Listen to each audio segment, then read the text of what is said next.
Barıгызга да сәламнәр. Минем каналыма хуш килдегез. Ифәк тупкыма дип аталган хикәямне укуны дәвам итәм. Икенче бүлек. Акрын гына шәһәрнең төнге серләрен яшереп яктылык таралды. Сәгать 6-7 булдымы икән, ишекне шакып Фәридәне иртәнге тәмле йокысыннан бүлделәр. Хатын йокысына айнып урыныннан торырга да өлгерми калды, ишекне кемдер үзе ачты һәм бүлмәгә берничә кеше бәреп керде. Алар арасында ире дә бар иде. Ул хатынына беренче күргәндәй текәлде. Янындагылар да аннан ким гаҗәпләнмәде. Берни аңламаган Фәридәне йокысы кул белән сыпырып алгандай качты. Үзе көчкә телен әйләндерде. Хатип, каян килеп чыктың? Син бит бүген кичкә генә килергә тиеш идең. Мәскәүдә эшләрең тиз беттеме? Ир, әллә ишетә, әллә юк, йөгереп барып хатынына сарылды. Фәридә, син монда, мин бит шундый курыктым. Гомергә дә булай курыкканым юк иде. Фәридәм, җаным, син монда. Хатип, ни булды? Мин берни аңламыйм. Бәлки башта дусларыңа чыгарга кушарсың? Ярый. Егетләр, күрәсезме, ул исән-сау. Рәхмәт сезгә. Вертолет өчен дә рәхмәт. Хәзергә гафу итегез. Хатыным белән икебезне генә калдырыгыз. Егетләр бер каруса чыгып киттеләр.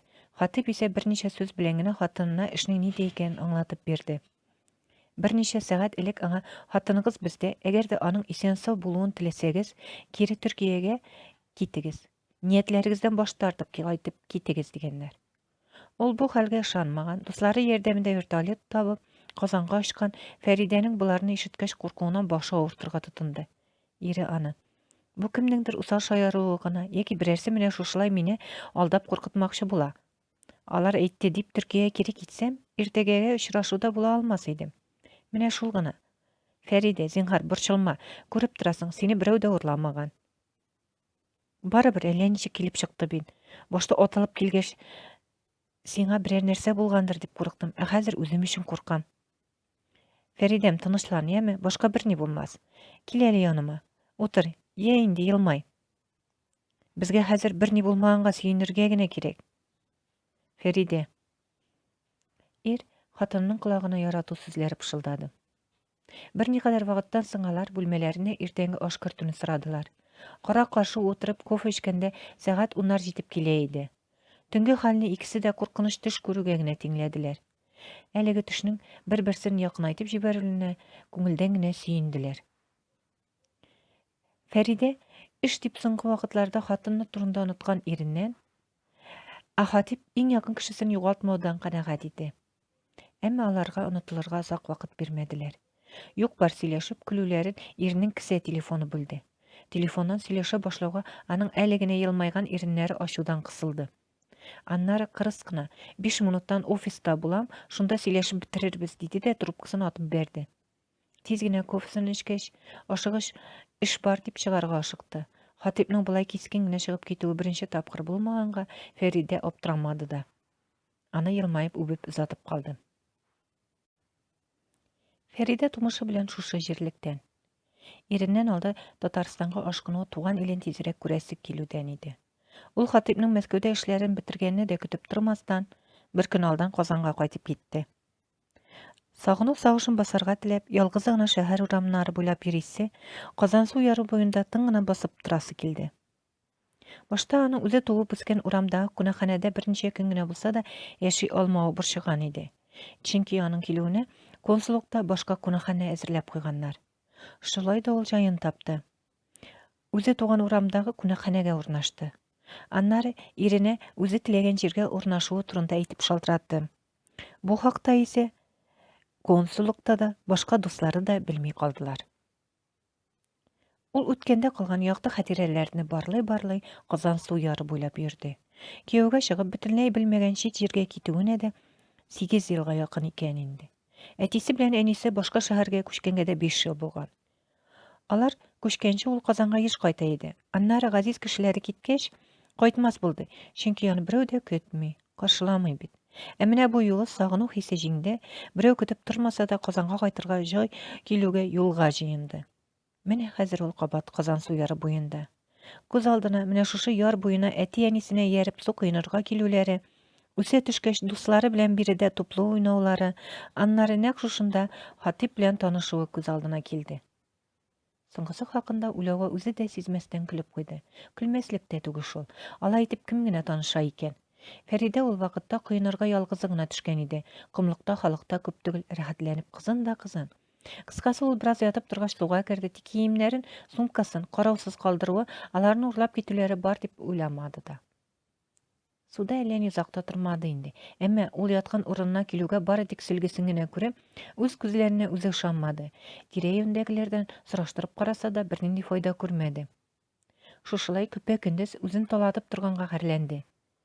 Шәһәр буйлап су коену, киемнәреннән генә кайтырга туры киләчәген уйлап кара кайгыга батты. Нишләргә? Ник бер таныш кеше килеп чыксын? Машиналарга кул күтәрә калса, әллә нәрсә уйлаячаклар. Кыз чарасызлыктан елап җибәрде. Күңеле тулып утырганда, үзе янына бер егетнең килеп басуын сизми калды. Берәр нәрсә булдымы әллә? Ник елыйсыз? Фәридә тавышка сискәнеп китте. Ягымлы тавыш иясенә күтәрелеп карагач, үзенең шундый көлке хәлдә калуын егеткә әйтергә тарсынды. Әмма егет җавап ишетми китәргә ашыкмады. Тынычланыгыз, мондый матур кызга елап утыру килешми. Мин ялангач калдым. Комлыкта кем киенеп утырсын инде, менә кызык. Минем киемнәремне урлап киткәннәр. Хәзер өйгә ничек кайтырга белмим. Акчамны да алганнар. Ах, йөнсезләр, шундый чибәр кызны таларга ярыймы инде? Башкаларны таласалар да ярыймы? Алай димим дә, бары сезнең кәефне генә күтәрәсем килгән иде. Әйдәгез, танышабыз. Мин Хатип. Ә сезнең исемегез ничек? Фәридә.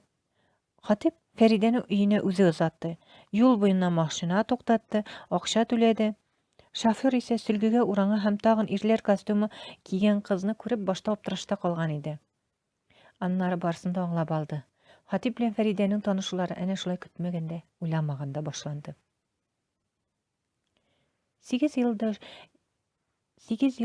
ел яшәү дәврендә ул иренең кешеләргә ярдәм итәргә ашыгуын, гаделлеген бер генә тапкыр күрмәде. Бу аны сөендерде дә, шул ук вакытта бераз шүрләтте дә. Чөнки иренең гадел юл белән баруы, аның уңышларга ирешүе Казан белән генә түгел, Россиянең башка шәһәрләрендә дә җиңел генә партнерлар табуы күпләргә ошамады. Бар җиргә ярый, үз кеше, әмма күләгәдә көндәшләре тезелеп тора. Хатынның хәзер дә бу турыда уйлыйсы килмәде. Җаны туган җирендә аяк басып торуыннан, бик тә кадерле урыннарны күрүдән сүз белән аңлата алмаслай рәхәтлеккә чумды. Ниһаять, әллә ничә еллар үзен озата йөргән җирсүк хисе эреп юкка чыккандай булды. Хатипның аркалары тирләп чыкты. Әмма телефон кабат ялындырып кына шалтырады. Ул тавышны тиз танып алды. Бу тавыш аңа бер тапкыр хатыны урлануы турында әйткән иде инде. Хәзер менә кабат шул ук сүзләрне сөйләде. Бу ни инде тагын дигәндәй, аптырашка калган ир бер мәлгә югалып та калды. Әмма хатынына шалтыратып алгач тынычланды. Фәридә элеккечә кунакханәдә. Нишләп соң алайса аны куркыталар? Димәк, башка берәүне аның хатыны белән бутаганнар. Иң ышанычлы кешеләре аңа телефонын шалтыратучыга адресен әйтергә киңәш иттеләр. Ул тыелып калды. Ниһәдер ашыкмаска булды. Ләкин шалтыратучыларның тәләпләрен үтәмәсә, бер гаепсез кешене газаплаячаклар, үтерәчәкләр бит. Әйтсә ни була? Артык шаһит аларга нигә кирәк? Барыбер үтерәчәкләр, әйтми тору яхшырак. Ул тиз арада берничә ышанычлы кешесен хатынын сакларга җибәрде. Моны Фәридәгә сиздерми генә эшләргә кушты. Туган ягында куркып йөрмәсен. Аннары Мәскәүдәге очрашуны 2 көнгә кичерүне үтенде. Ул моны эшләре төгәлләнмәү белән аңлатты. Аңа каршы килмәделәр. Консуллык хезмәткәре Фәридә ханымны Рәшә кунакханәсенә урнаштырулары турында искә төшерде. Менә шул рәвешле ул консуллыкта кешеләр эчендә телефоннан янаучыларга да һаман Мәскәүдә иде. Шулай ук телефоннан янаучылар кабат шалтыраткач, бер тәүлек эчендә алар таләп иткән акчаны туплаячагын һәм Төркиягә китәчәгенә ышандырды. Рәшә исемен ишетүгә, ул ни өчен нәкъ менә Фәридәнең дошманнары кулына барып эләкмәвен аңлап алды. Фәридәне бары тик үсезләнүе коткарып калган бит. Әнә ул каршы алучыларны кисәтеп тә тормыйча, үзе теләгән җирдә кунакханәгә киткән. Хатип тизрәк хатыны белән элемтәгә керде һәм консуллыкка шалтыратмавын үтенде. Бу арада ышанычлы дусты Рун Рәшәгә барып килде. Фәридә керәсе бүлмәгә кем урнашуы белән кызыксынды. Аңа анда кызның кичтән чыгып китүе, документларын иртән ире килеп алуы хакында әйттеләр. Коттедж янына килеп туктауга, Язгөлемне лимузиннан тартып диярлек төшерделәр. Аны кунакханәдән алдап алып чыгып киткән егет тиз генә кызның авызын, кулларын бәйләргә булышты да шунда ук юк булды. Өйгә кызны ике егет ике кулыннан сөйрәп алып керделәр. Ул әзмәвердәй гәүдәле бу яшьләргә каршылык күрсәтә алмады. Өй эчендә аларны тагын ике ир көтә иде. 40-45 яшьләрдәге ирләр бер-берсенә кушаматлары белән эндәшеп сөйләштеләр. Кара әле, кулак, бу төрек бизнесменның вкусы бар икән, хатыны үзе яшь, үзе чибәр. Дөрес әйтәсең син, мышка, мондый хатыннан баш какмас идем мин. Фәридә ханым үзе дә бик сагына бугай. Кара, безгә ничек ашардай булып карап тора. Ха-ха-ха. Язгөлем үзенең Фәридә түгеллеген әйтергә ашкынды. Birazdan ул бу ике ирнең шактый сәер һәм явыз кешеләр булуын күреп, әлеге ниятеннән баш тартты. Аны әле Фәридә дип уйлаганда берни дә эшләтмәячәкләр. Алар бит аның иреннән нидер таләп итмәкчеләр. Ә бизнесмен дигәннәре хатыныннан баш тартмасын гына. Фәридә башта куркыныч төш кенә күрәдер. Менә хәзер уянып китәр төсле тоелды. Тик вакыт барды, ә ул уянмады. Икенче бүлек тәмам. Тыңлавыгыз өчен рәхмәт. Минем каналымда калыгыз, язылыгыз, тыңлагыз. Исән сау булып торыгыз.